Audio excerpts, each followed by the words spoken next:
Oh, meeting is now streaming live on YouTube. Okay, no more. Okay. Now behave. Sequoia's. Yeah, you've yeah, you've given Sequoia, her you have permission. the. I have the power to mute all of you. Yes. She has ultimate control over everything. No more. Okay. How do I behave? Sequoia, do you ever wonder about all the books that are behind us? Like, have we read them all, or are they just? Have you read them all? No, they're facsimiles. It's just a facade. Facade, yeah. Great. What about this collar? Well, only wear one pair of glasses. Okay. Good. All right. Huh.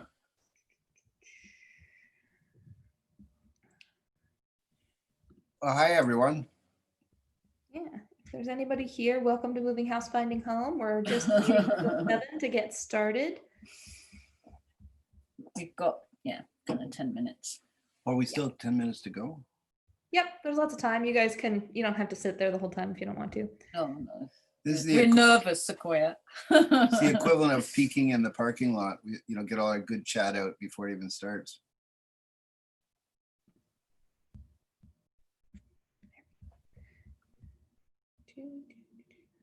All right, Yeah. I'm gonna mute all of us until the thing starts.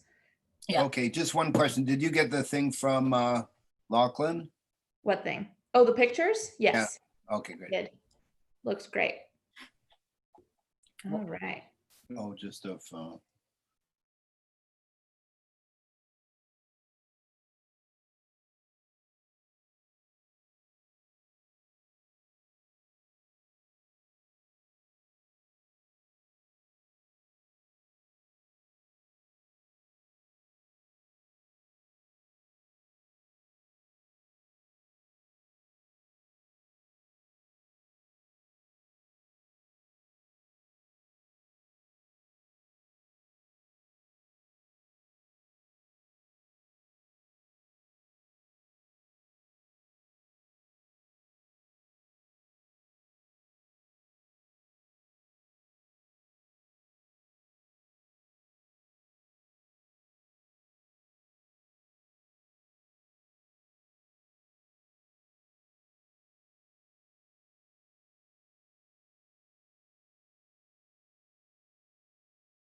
Hello?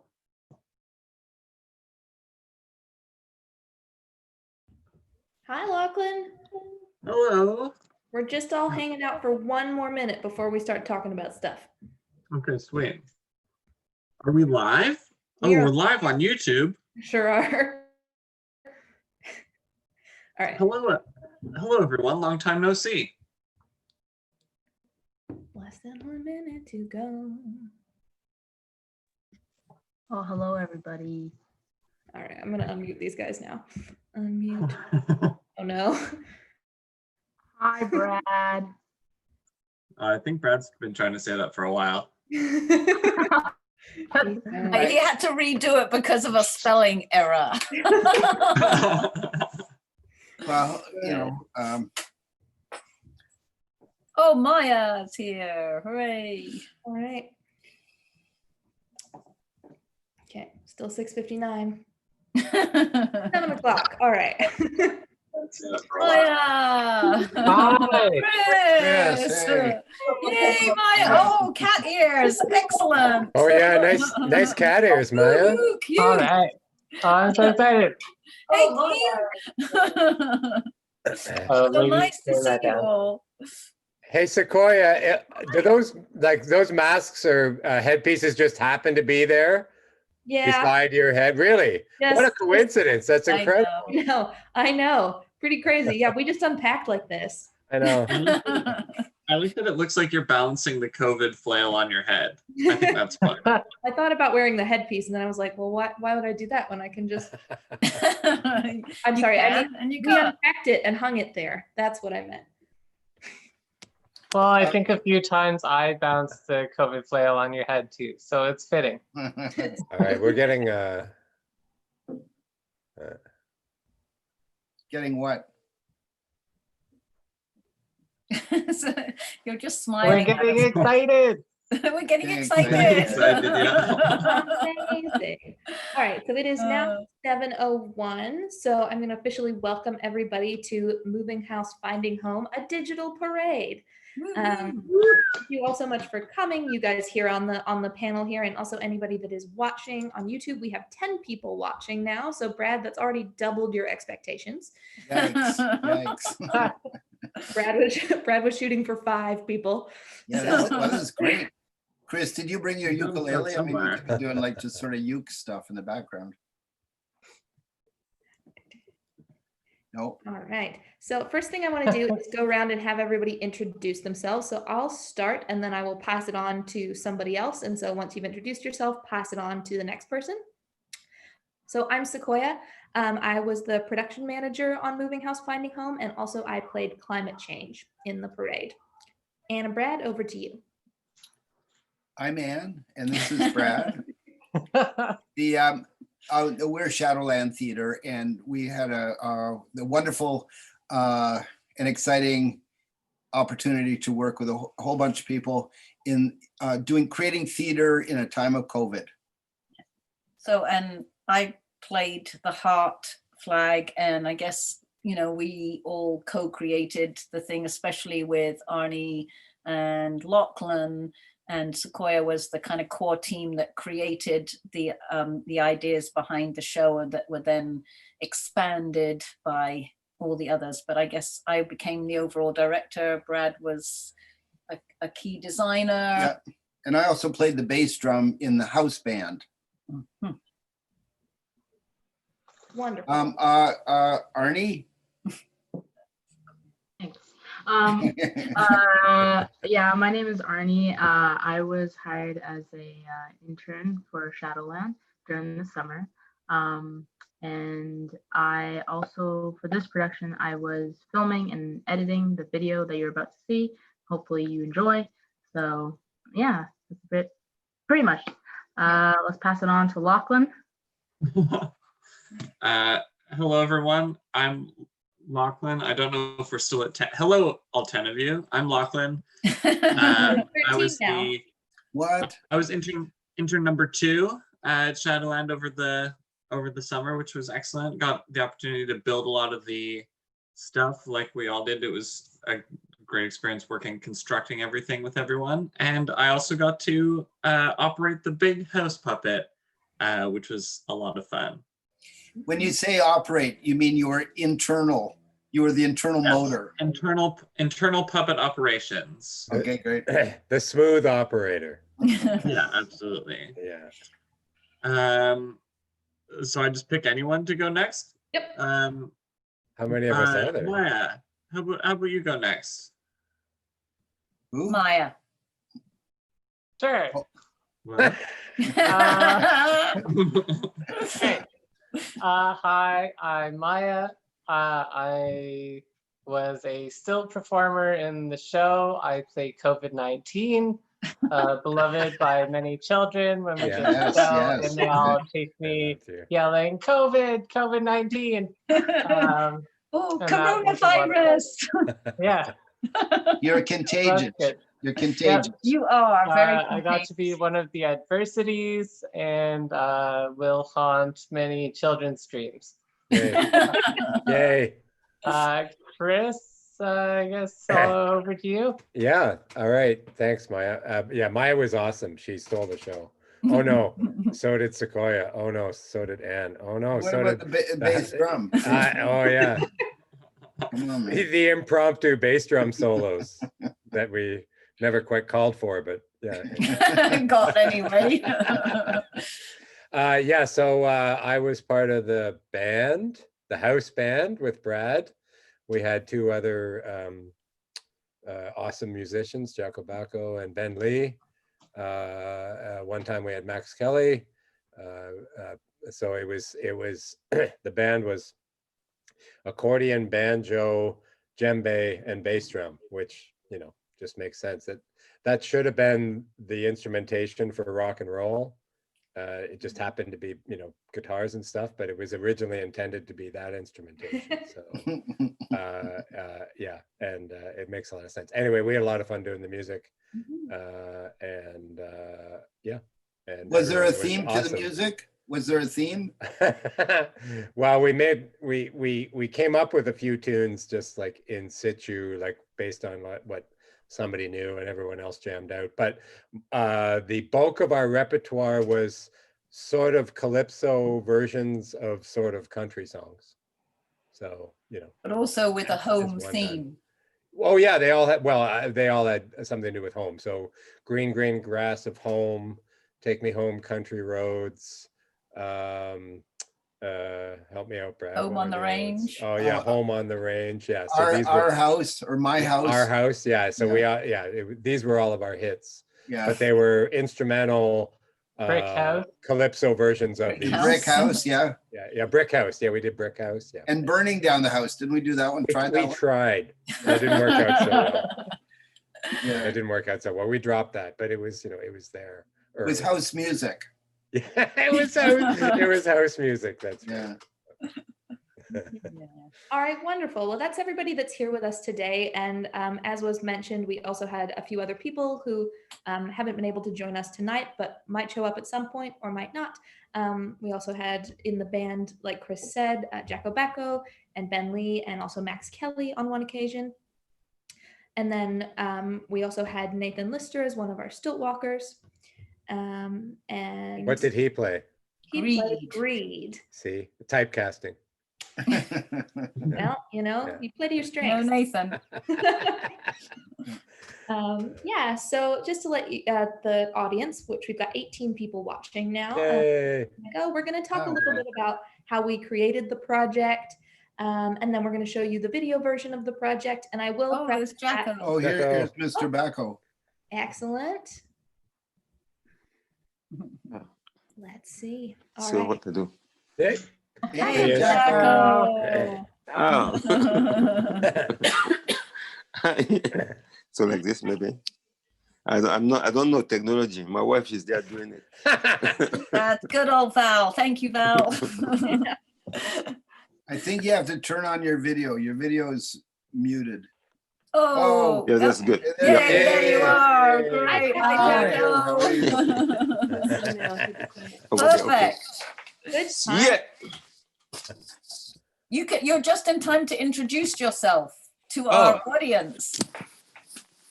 Hey, this is Jaco. Yeah, Jaco Bako from Bazou, Cameroon. So I was so happy to be part of this big, beautiful project. I'm just so happy because I still talk about that today. This is a beautiful project. Yeah. I hope like this, something like this will come back again because all this area we took the project on. So, people was very happy and people, I think, believe it or not, I believe that a lot of people never see something so beautiful like this in the area. Yeah. Yeah, you can see their reactions on Arnie's video in a Yes. moment. It was really great. And we loved working with you, Jacko. Thank you for bringing your beautiful work and your sensibility to our project Absolutely. as well. Mhm. And just, I don't want to give the story away, but Jacko Yeah, boss. saved the house many times. Over and over again. It's responsible for bringing the house back to life. And Yes, fantastic. get Lachlan off his knees. The show would have ended every night if Jacko hadn't stepped up and brought the house back to life. Yeah. So now that you're back then, so we don't go to do the story. Yes, what we're going to do just now is kind of have a little talk with, because we have our audience who you can't see, but Sequoia's keeping track of. There are And 20 people watching now. hello, Yay. everybody. Hi, So we're hi, just hi, gonna Oh, gonna exciting. give a little bit of an outline of how we worked on the show and then show the video. And then if anyone has any questions afterwards, we'll answer anything or take any comments or whatever. Yeah, We're absolutely. going with the flow. Yeah, so that's our plan. And anybody who's watching, if you have questions, anything about the process, any comments, anything like that, please put them in the comments box on the left side. I'm not sure where your comments box is, Chat. left side or right side, or maybe underneath the video here. Send us your questions anytime you have them throughout the presentation, and we'll be getting to those after the video. I will also say, because we're streaming live through Zoom today, the video may not be perfect quality as it comes through. I think it's going to be pretty good. I've done a couple of tests now, but if it doesn't come through perfectly, we will be releasing it separately online probably next week. So you will have another chance to watch it as well if there's some technical glitches. But we're hoping that it just works perfectly and it's going to be wonderful. But we're still learning these new technologies, and this is the first time we've done something like this. So forgive We us. also put if this- Arnie under a hefty deadline here to do it so soon after the last show. One of our shows got postponed, and so we were later starting. So she's done a heroic effort to get it this far. So Yay, Arnie. it's great. Yeah, Arnie's Yay. aged quite a bit. It was from the first day working with Shadowlands. She's quite a bit older. She was only 14 when she started this thing. Now she's like 35 or something. Yeah. Oh, no, it certainly was a very interesting process to be not only a theatre company, but a community engaged theatre company, where normally we would go out and work with community members as part of the show, or at least take workshops to the different locations as part of the show, which is what we had planned. So we were very challenged by this situation where we were told not to have contact hardly with each other in the beginning. Certainly with Sequoia, Brad and I were working with Sequoia for 5 months, really in separate locations. And then we were still all that time trying to think of what we would do, because our plan had been to do a revived version of a project we did last year called the Campfire Project, which Maya and Chris had been involved in as well. And that was a curated campfire outdoors for sure, but in a circle with a fire and a shadow puppet show with a lot of storytelling, a lot of singing, a lot of saxophone playing, and Marshmallows. And marshmallows. marshmallow eating, roasting Yeah, at the end, fire artistry, all sorts of things like that. And it became clear that we were not going to be allowed to do that. We weren't even going to get permits for stepping into a park.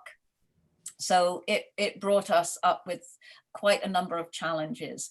And throughout the process of the pandemic, I mean, it seems kind of clear to us now we're at this stage, but all the way through, we were trying to adapt, first of all, the Campfire project into something that would be acceptable outside, assuming that the audiences would be able to come.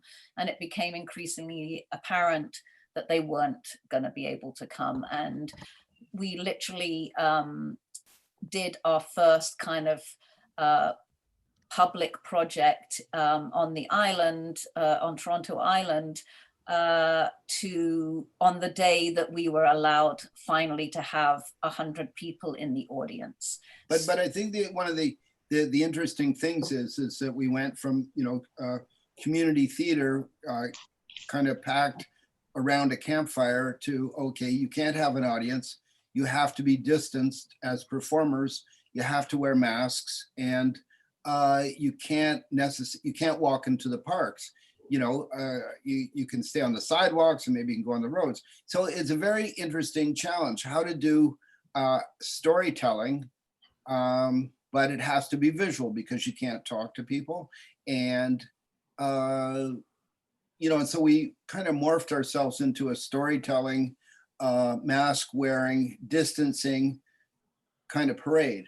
So our story became a very simple story, a house under attack by 3 different terrible adversities, natural disaster, greed, and COVID-19.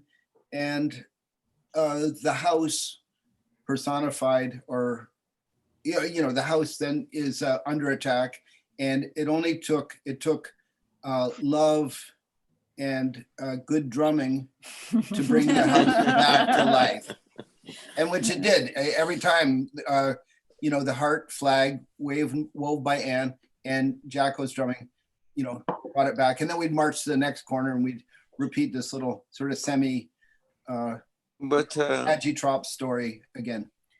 But I would say even with that narration, you know, because the children never lies, the children don't lie. The children know what is good and what is the truth. Yeah, because if you has followed the children through all the show we did, I see that the children know what we was doing. They understand the story. And you can even see them telling the story to themselves. Yes, you know, yes. I can see them telling the story. Now this will happen, now that will happen. Yeah. You know, and that's the beauty of it, because you It know became their story. Exactly. Yeah. Because it's like exactly the scenario is like what we live in now. That's what we live in. Yeah. So it's just so beautiful that even without saying nothing, the children can understand directly exactly what's going on. Yeah. For me, I just found that was like genius, you know. Yeah. Well, luckily, Shadowland has a history of parade performance and traveling theater. So we certainly felt that we had the skills, and this is something that we could transform our project into. And, you know, having the skills of people like Maya, who's also in, you know, a good outdoor performer, and Nathan and Sequoia, who are still performers who are very much used to animating outdoor spaces. So we knew we wanted to create something that had to keep moving, so we didn't gather a crowd in one place. Yeah. The theme that was recurring all the time was this sense of home. Our homes were important to us. Our homes had a whole new meaning in this pandemic, and yet, you know, for some people, home was a very difficult place because maybe it was a place where they felt trapped. For other people, the evictions and the inability to pay their rent was a big issue. And certainly, as we've experienced on the island, and many people, you know, who have basement flooding and stuff in the city, we're all being affected by climate change. So when we first started looking at how to transform the show, this theme of home was something that we focused on a lot. And we worked with Arnie and Lachlan doing a whole load of drawings and playing around with ideas and scripts. And we did a previous project on, like I mentioned, on the island called the Homoji Project, where we asked the community to create a house emoji. So a version of their house sort of that gave a sense of how the house felt. And we installed those as an outdoor art exhibit, and then did a little trial version of this parade performance to kind of encapsulate that. But when we did that on the island, it was the 40th anniversary of the day that the sheriff came to deliver the final eviction orders to the community. And it was exactly at that time we thought, well, here's a community also that has fought very hard to save itself. We wanted to celebrate that. So the home theme was, again, very, very important. And so we worked on all those things and realized that the home was very important, but it was under attack by so many things. Then as a theater company that is kind of focused on celebration and on finding positive solutions to things, like Jacko mentioned, this show was going to go to, you know, a lot of children. We didn't want to do a show that, oh, you know, God, the home, it's under attack and everything's terrible. We had to find a way to show those things and then show also the solution or the revival and the hope, the kind of cycle of hope. So we also made the costumes and props in our style, which is very kind of expressive and comic, and then handed them over to the performers who just then blew them out of the park, basically. And, you know, like, I don't think I've ever seen a big puppet as, you know, with a range of emotions that somehow Lachlan got out of, you know, a papier-mâché square box. It was very clever. Lachlan was trapped in that puppet for 3 or 4 hours. He was actually the star of the show. Yes, but he was the star of the show. Yeah. So, and then just so we Maya know comes that. in with, you know, the kind of the COVID balls, and like, you know, Jack, the kids just went wild at this crazy character that was wheeling its way and attacking everything, and, you know, and all the others. So the idea was to make it very vibrant, expressive, and comic, with some sadness, but then always a sense of hope and resolution and leading on to the next cycle. When we started doing design drawings and thinking about it, some of the design drawings got very dark. And but Anne looked at those drawings and said, well, no, let's transfer them into more carnival-esque. And so all of them ended up being funnier and brighter and more kind of clown-like. And I think it was such a good solution because in the original drawings, black and white and very heavy with all these, you know, things. But so it became kind of more carnival-esque. And I think we also have to, you know, what a wonderful artistic team we had, but also we had so much support, you know, constant, unerring support from the Toronto Arts Foundation and Toronto Arts Council, and from the Animating Toronto Parks program, who basically were all reeling from, you know, how were all these groups going to put together a show. And they were so supportive at every turn that we had to make. We didn't get, you know, permits for shows. It's like the city weren't able to issue permits during COVID. So we had to find solutions around that. And every week we would, you know, try Andrea and see if the permits were able to come through, and she'd say, sorry, no, they aren't. But we really did get an immense amount of support from the arts councils, and also from our community partners. Once we knew that we could go into the communities, the people that we had talked to at the parks were going, okay, you're going to do it in the street now. Okay, you're going to keep moving. Fine. Let me put the word out. We had kids delivering flyers and community members, you know, Beverly Scarlett at Falstaff getting her community going despite some adversities that they had. And Hanbo at Beverly Glen. Yeah, what yeah. a wonderful, you know, bringing a whole community to there. And Tanvir at Crescent Town next to Dentonia Park was phenomenal in, you know, and animating their communities and getting them out. So we probably broke a few little rules in terms of numbers of audience. Broke But it no was- rule. we didn't We know. didn't break any rules. I mean, No, no. We just kept moving. No, but it was really, we're very pleased. And also because we knew that, you know, so many things people were producing stuff online, and we knew that there was going to be a kind of probably a bit of a surfeit, or there were people in the communities that wouldn't necessarily be able to have computers or be able to access things digitally. But we knew that, so we wanted to do a live performance of some kind if we possibly could. And you'll see, I think, in Arnie's video that the result was a lot of wonderful feedback. But also I think it's really fantastic. Arnie's been with us all through the summer, videoing everything and everybody and trying to find a way of, you know, recording this very unusual year. it's And been so- very embarrassing.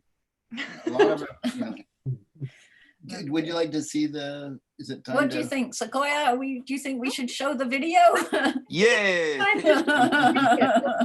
Like I mentioned before, because we're streaming live through Zoom, there may be some technical hiccups. We're going to do our best, but like I said, we're going to post the video on its own later as well, so everybody will be able to view it again if there's any issues here. Sequoia, should Arnie talk a bit about the trials and tribulations, or Anything you'd like to say before we show the video? Yeah. I just hope everyone enjoys it. I think the video does a really good job at like showing how much work and effort everyone put into each and every performance, trying to make it the best that we can. And like Anne said, it was during a really strange time, and I think future Shadowland will definitely look back and be like, yeah, like we did a performance during a pandemic, which is going to be quite a strange thought, but like also a thought that something to feel proud about. Yeah, and we really, our timing was excellent. I have this theory that Shadowland has some sort of contract with the greater powers that be for the weather, and I've decided it extends to timing as well, because we were able to do the Fire Parade show fell on the first day of stage 3 reopening here in Ontario. We were incredibly lucky to be able to gather people for that show, and then just, you know, last week our gathering limits went back down to 25 outdoors again, and so we really fell in a window where we could have a bit of a crowd, and I think that was incredibly fortunate. So without further ado, I will play the video. So just for everybody on the panel, I'm going to mute all of you so you can't say words while we watch this lovely video, and then I'm going to play it. So let's do that. Yay.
All right.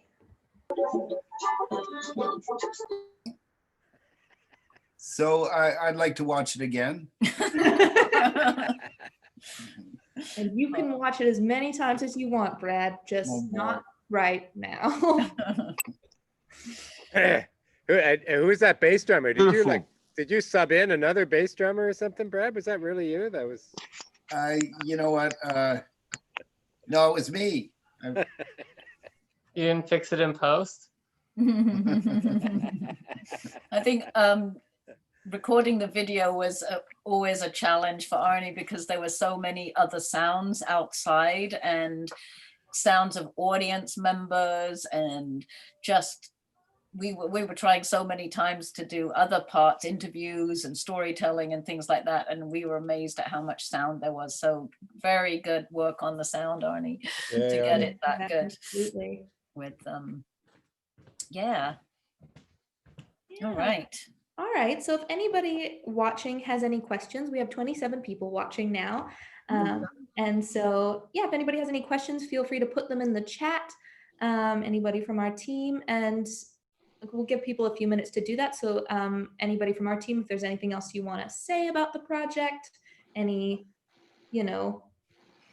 fun anecdotes or cute stories that you have, now would be the time. So what you listening? Yes. Yes. Brad, Yeah. I'm just saying that D'Antonio Park was like one of the craziest for me, because I keep on like imagine all the dancers, the stairs, the actor and the actress on the stairs going under the, when we went through under this thing, they have Under to the bend tunnel. down. Yes, that's right. Yes. Yeah, man, what I'm saying? Up on the raised area. They have to bend down. I don't understand how they fit there and pass. For me, that was like one of the amazing parts. Yeah, we Yeah, definitely it underestimated how low that was on our walkthrough. Yes. But one of the fabulous things at that point was being able to do it outside in the courtyard, but also to look, and it happened at Falstaff as well, where there were so many people watching from balconies. And that was one of the big elements that when Sequoia and I went with Tanvir, to look at the space and use Tanvir's kind of knowledge of the community, was how do you design something also that's going to work for people in high rises? And because a lot of people don't have parks. I mean, luckily there is D'Antonia Park right next to those buildings, but many places don't really have too much green space around them. So to design a show, which we did quite deliberately for the outdoors to keep moving, but also as something that could be seen from a distance, whether it's kind of along the ground or it's up on high, and you make things big enough and bold enough and the story kind of simple enough but evocative enough that people can see it from great heights. And it was fantastic to look up, and see people hanging over their balconies, and you could wave to them and they would wave back, and everybody kind of felt involved. So it was kind of great to have an audience almost 360, or at least kind of all around us, and you could just see people whichever way you looked. That was one of the lovely bits I liked in that, especially D'Antonia and Falstaff. I really liked love having a smaller audience as well, in a way, like having the show smaller. I feel like watching that video, there was a lot of audience people that I recognized, and I remembered like having them there for the show. And that's kind of nice. You don't get that a lot with shows where you recognize and remember all the audience people. Yeah. That's Yeah, right, totally. yeah. And even in the streets where we were in Guildwood Village and in Nielsen Park, the area around Nielsen Park, which were kind of quieter streets, but people followed us all the way through and saw the show several times from different angles. And we kind of walked along and kind of asked people if we could take over their driveways or their front lawns and things like that, and everyone was going, well, sure, okay, not knowing what on earth was going to happen. And then suddenly this whole explosion of activity happens on their front garden. That was great. Probably one of my favorite parts was seeing how the kids especially would follow us and then explain the story to their friends the next time Yes. the show would happen. So we'd do the little sequence and then we'd move on and they'd follow us in the parade and they'd be like telling their friends what was going on based on what they had figured out, because after they'd watched it a couple of times. And it was kind of magical to see that happen without any language. You know, nobody's telling them what's going on. They're just seeing the visuals of the show and kind of piecing it together for themselves, which is really neat, which means you get a lot of different interpretations, but because the story is simple, it came through really well, I think, which was wonderful. Yeah.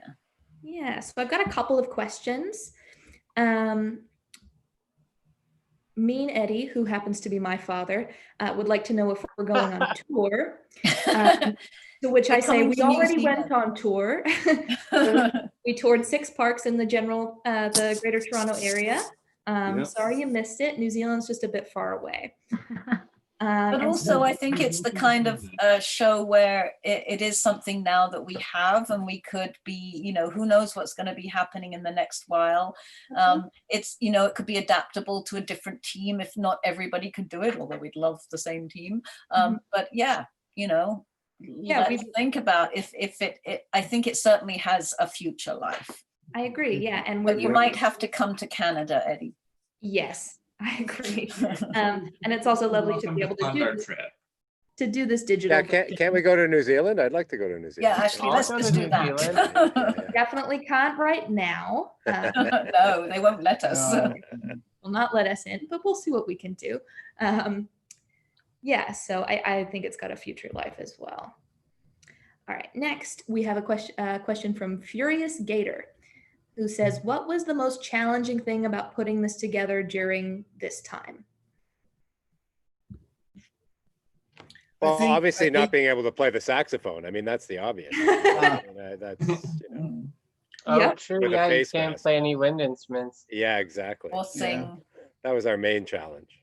Yeah. I think from a design standpoint, it was looking at what was accessible Mhm. for us, you know, and then changing everything that we were planning to do rather quickly and decisively. And I think successfully realizing that, okay, if you have to distance, then it has to be big and visual, and it has to be like a parade, and it has to be a simple circular story that, you know, you do it, and then the show, then the phoenix rises again, and you march down the street and you do it. When we used to do the Caravana Parade, we had learned that you might have several thousand people watching your theater, and even though your theater was only you know, a minute long, but every block there was a different group of people who wanted to understand what sort of motifs you were, what was the story, what was the theater. So these small agitprop-y circular theater things, you know, I think worked really well. It made it all really Yeah, I fun. agree. Absolutely. Certainly the most challenging thing from a management perspective and from a planning perspective was all of the uncertainty with the COVID, because we had plans A, B, C, D, E, F, G, and we were literally just waiting to hear. You know, we saw the dates in the distance. We'd set our dates with our community partners, and every time the Toronto Arts Council had a Zoom webinar, we were like, okay, today somebody's going to give us some information so we can decide what we're going to do. And every time they were like, we're so sorry, we can't tell you anything. Yeah. Until like the last week of July, when they were finally moving into phase 3. And even then they weren't issuing park permits. No. We didn't find out about the park permits until I think the first week of August. We were finally able to submit the paperwork, and literally our permits came through the final permits came through the day before the shows that we needed them for. And so it was, you know, we also knew that there was a chance that we were going to have to cancel. Yeah. You know, if we hadn't opened up to phase 3 and we'd been in phase 2 and could only gather 10 people, we were like, well, we can maybe do something, but we're not sure. And so I would definitely say it was all of the uncertainty. Yeah, and I Mhm. think that it's in a way now that we've done it, that's all sort of drifted away. Yeah. But actually, it was a very stressful thing. I think specifically for Sequoia and I, who were doing the organizing. Mhm. And another element I think was it was because so much planning had to go into it, and we were doing that remotely. So we were all learning how to work remotely, and then luckily Arnie and Lachlan were very open, but we had all the COVID protocols at the workplace, but we weren't sure when we started necessarily if that was even going to be able to work out. And to make things, to design things is something we do so collaboratively. And we wanted everybody's ideas involved in the story. We wanted it to be a kind of group creation. And we thought, well, what if we can't even do that? And how will we work with these two people who are new to the company at the distance? And so you were always scrambling, like with all these other plans, many of which of course didn't come to fruition, but it was trying to create all those plans and then them not, just not knowing was. Yeah, and we were already at our wits' end, just you, Brad, and I. Yes. And Brad and I we worked remotely from each other for 15 weeks, and we hated every minute of it Yeah. because we're so And- used to being in a room together.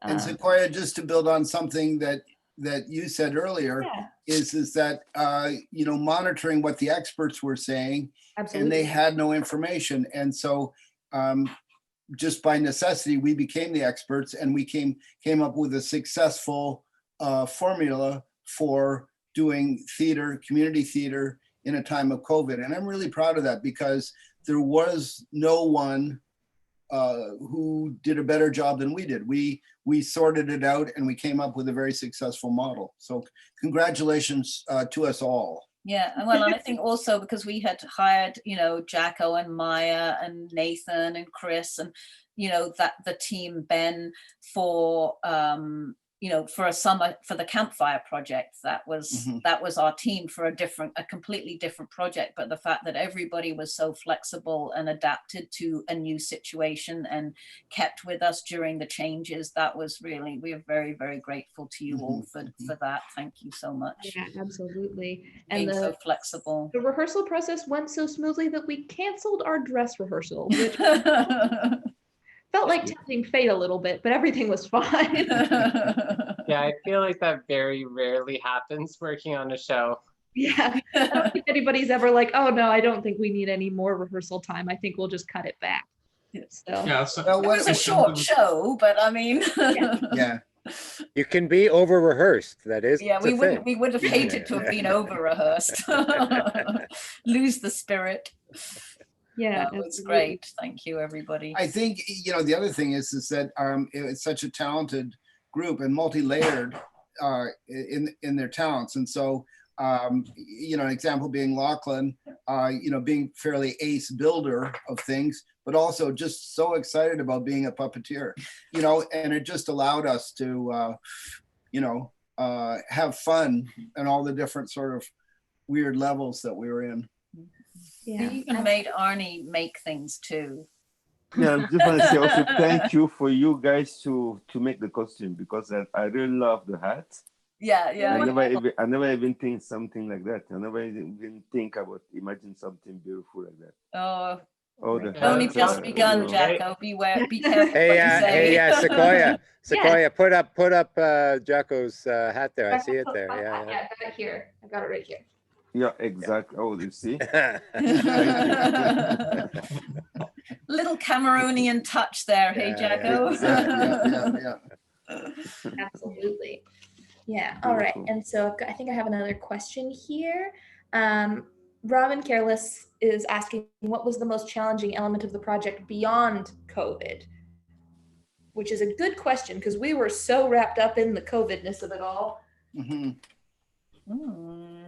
Well, beyond COVID, I mean, I'm wondering what that means exactly. And one way of looking at it is to say that the importance of Arnie documenting everything is that it's becomes a document of our summer, and a document that I think will have multiple lives. I mean, so Arnie's edited this part of the document, but she was shooting video constantly. And so there's lots of, video bites of all our friends and collaborators from over the years talking about Shadowland, talking about different projects. And so I think, Which is a good point. There's going to be more videos mhm. later in the fall here and probably in the winter as well that we're going to release that Arnie has documented over the summer. So keep watching this space because we're going to have more content for you as time goes on as well. Which is And I would say in answer to Robin that the artistic process, actually the creative process, was really smooth. I mean, and we did a lot of drawing. We generate a lot of material through drawings, and everybody involved, especially Arnie and Lachlan, because they were the kind of core team, just threw themselves in, and we got so many great ideas from that part of the collaborative process. So there weren't really major challenges with that from COVID. To me, I mean, and it's slightly COVID connected, was that we had some serious heat wave days, and it was kind of brutal to be working and still trying to be creating and having masks on all the time in a studio that doesn't have air condition. I'm sorry. Yeah, I would say weather related to the wind. Just about every parade we did was very windy, which is when you're wearing a very large headpiece can really make a difference. And my lightning bolt I found too was for a thing that wasn't very big, it really caught the wind sometimes. Yeah. I think Lachlan found that too with the, I think it's hard to look at this show in the shadow of COVID and compare it to any other show I've ever worked on, but it felt really smooth. Other than that, it felt like one of the better, more cohesive crew units that I've ever worked on. But yeah, no, the sun and the wind, I was also had on my list, just turning down between two high rises and just the wind corridor, just when you're basically all dressed as 12-foot tall sails. That was definitely something that I didn't know. Yeah, one classic Shadowland evening. It was the night at Dentonia Park when we were watching the storm in the distance. Oh, yeah. And the wind was coming, and we were like, okay, we see you over there, Storm. How about you stay there? And we packed up the car, and we were stashing everything in Lachlan's garage, and Lachlan and I unloaded the car, and I got in the car to drive away, and it started to pour rain. And I was like, we closed the garage door. Weather, but we were successful. All the shows didn't get rained out, but it came close, but we didn't get rained out. Because we weren't planning on rescheduling for weather. Yeah, I mean, I don't know if anyone else Arnie, if you wanted to say anything about the challenges of working on it. Other than, I think when it came to filming everything, in the beginning, definitely, it was oh, I should be filming everything and anything. So there's sometimes just footage of just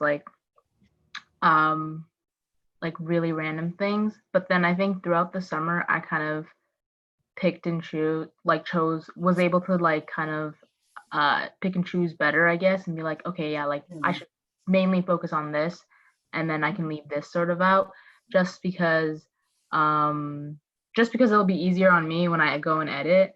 And I wouldn't have a whole bunch of other footage that I wouldn't need, even though I wouldn't mind. But yeah.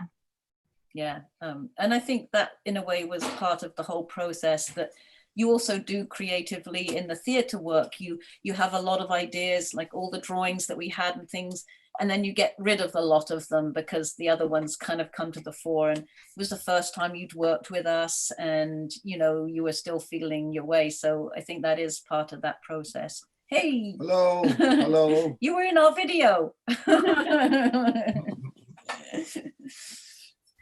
I don't know if anyone else wants to say anything about how challenging it was.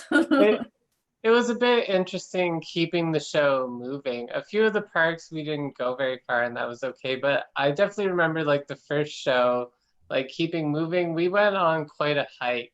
That was a big hike. Hot out, and we're in all those big costumes. Yeah. The first So, one was by yeah. far the longest. Yeah, absolutely. Yeah, yeah, and it's funny when you also do a show with some community, because it was a repeated show, and when you had a big audience, the Yeah, I repetition did. was kind of fun, but when it was when it was a smaller audience, you were kind of unsure as to whether they really wanted you to do it again, or that kind of thing. But Yeah. anyway. I did have a little girl at Dentonia Park who was following us out when we were done. And she looked up at me and she went, "No, do it again." She's like, "It can't be over." I was like, "Oh, sorry." At some point we have to stop, yeah.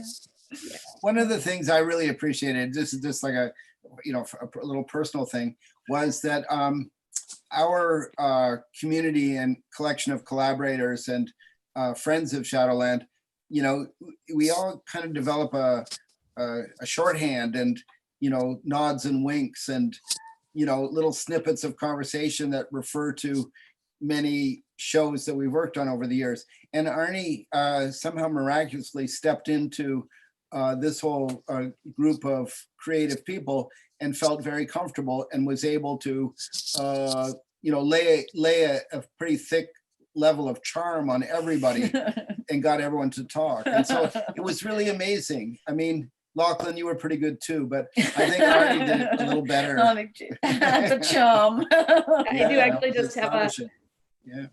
Lita just commented and said that Arnie was an excellent interviewer. So that's there you people she interviewed as well, which is really great. Yeah. Great. All right, so I've got another question from Furious Gamer, who is, I've learned, is Sabio Robin. Yeah. Sabio? Yeah. Oh, hi, Sabio. Hey, Sabio. So they ask, would you guys consider making blueprints for COVID-safe spectacle parades so the magic can be reignited anywhere?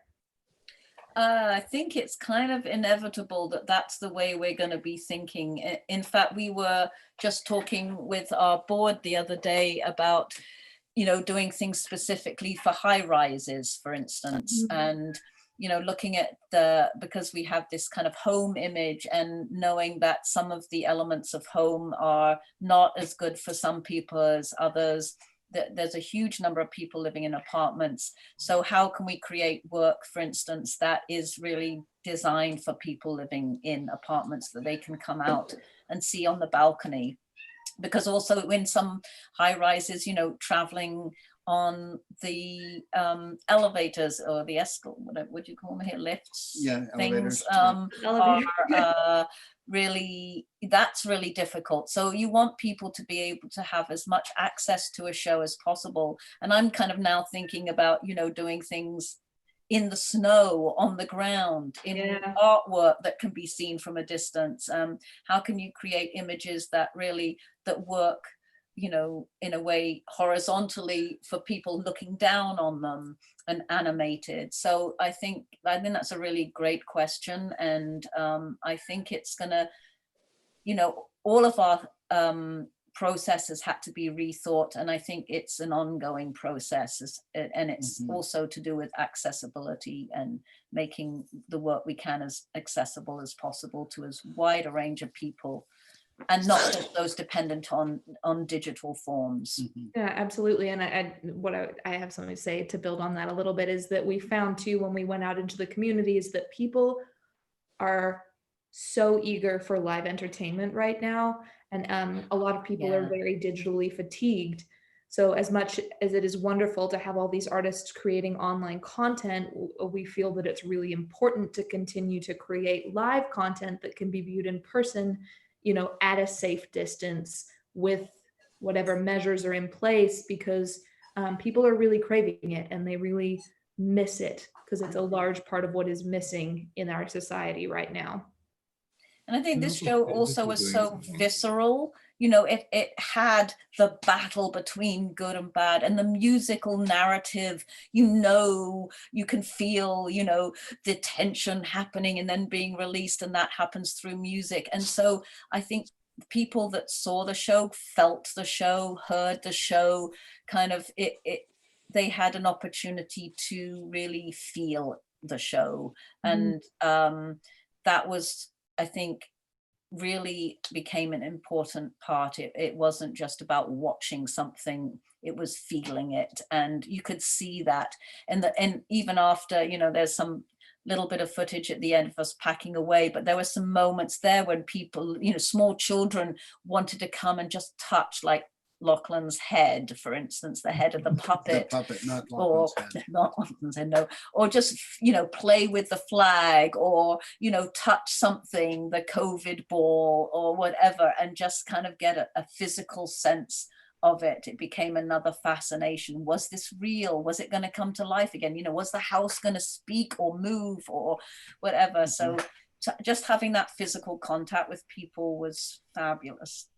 Yeah, and I think it was so interesting too to see how, you know, how the different people reacted and responded, which is always such a wonderful part of the work that we do.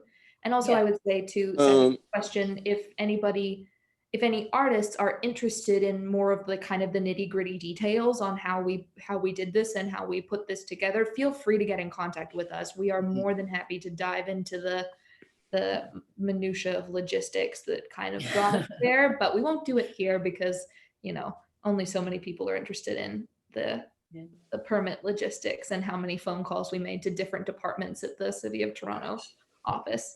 But yeah, I think we want to kind of wrap this up. I'm just going to check and see if there's any other questions here, but we kind of planned on doing about an hour and we're at 8 o'clock now. I just want to say, a show like this, you should be, I think you should promote show like this for so many, all this housing, you know, in different part of Toronto, different, in the GTA, this should go around, because this is, maybe you guys looking at the show, maybe halfway to the impact.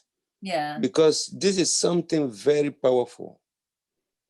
This is something very powerful to take to the community, because this is something that the community never even dreamed that can imagine, can exist. Yeah. Yeah. Well, I think we do. I think it's like, for me, I really think that community need things, some art like this. Community really need it. And for me, I think it's like we should even take it to another level, you know. Yeah. Yeah. I think we should keep talking and keep working on it for sure. And thank you for that, for sure. That's a good thought. Yeah, so if anybody else on the panel has any more thoughts that they'd like to share before we kind of wrap it up. I just want to say, like, you know, sort of just to piggyback on what Jacko just said, is the last show we did, all the kids kind of lined up and said, okay, I want to carry the big puppet. And other kids said, well, I want to wave that flag. And other kids said, you know, I want to play the bass drum. And so there's a whole desire to be, you know, physical. And there's the magic of what you see, and then trying to understand the magic by participating in the puppetry and participating in the, you know, the flag waving and all that kind of stuff. It's quite a well, again, Jacko said it better. I just think it's, you know, it's quite magical. I think just a brief thought about this, but you know, we have our street theater traditions that we've been influenced by and borrow from.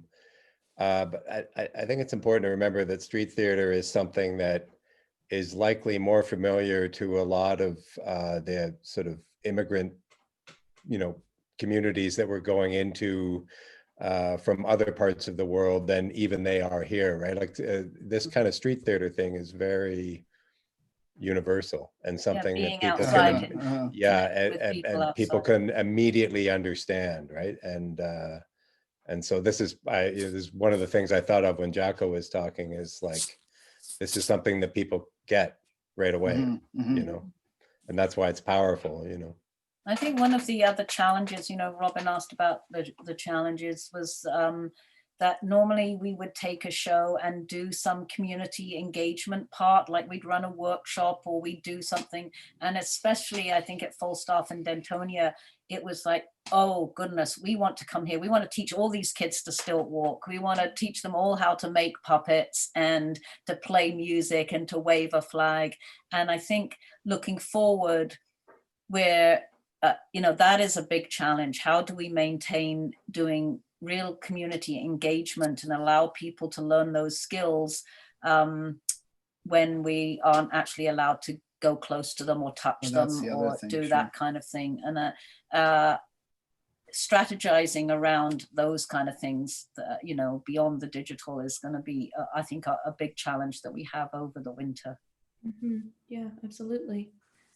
All right, wonderful. Well, I just want to say a big thank you to everybody on the panel for being here tonight. Thank you so much for coming and sharing your insight with us. Thank It's you. lovely to see Thank you you, all again. Arnie. Thank you, thank you, Jacko. Yay. thank you, man. Love you Hi, all. Thank Chris. you for Yeah. being so big. And I'd about also like to thank Hey. the artists who couldn't be here tonight, Ben Lee, Max Kelly, Alan Nathan. Colley, who is our Indigenous knowledge keeper and also did some teachings for us on this project. Right. And did I forget anybody? I think Nathan, did you say Nathan? Nathan, of course. Right. I mentioned him earlier. Yeah. And also a huge thank you to our community partners who helped us on this project, as well as the Animating Toronto Parts Program, the City of Toronto, Park People, the Toronto Arts Foundation, and everybody in those circles that helped us get this project off the ground and stuck with us the whole Yeah. way. So thank you all so much. If, like I said, the recording of this panel will be on our YouTube channel, as well as the video that you saw within the panel tonight. We'll post that separately so that you can watch it in better quality than through a Zoom webinar. Yeah, keep watching. If you have any more questions, please feel free to reach out to us. Our website is shadowlandtheater.ca. Sign up for our newsletters and we'll. Yeah, sign up for our send you newsletter, subscribe to our info. YouTube channel, follow us on social media. And once again, and thank you so much to the audience who tuned in. We've had a pretty Yeah. solid audience of 25 Thanks, people everybody. watching throughout. So thank you so much for tuning in and submitting your questions. Great. We appreciate all of you and all of this, and it's been such a wonderful experience. So Thank you all so much. Thank you, everybody. Merci Good night. Bye. Gracias. Bye, everyone. All right, bye. Bye. Great.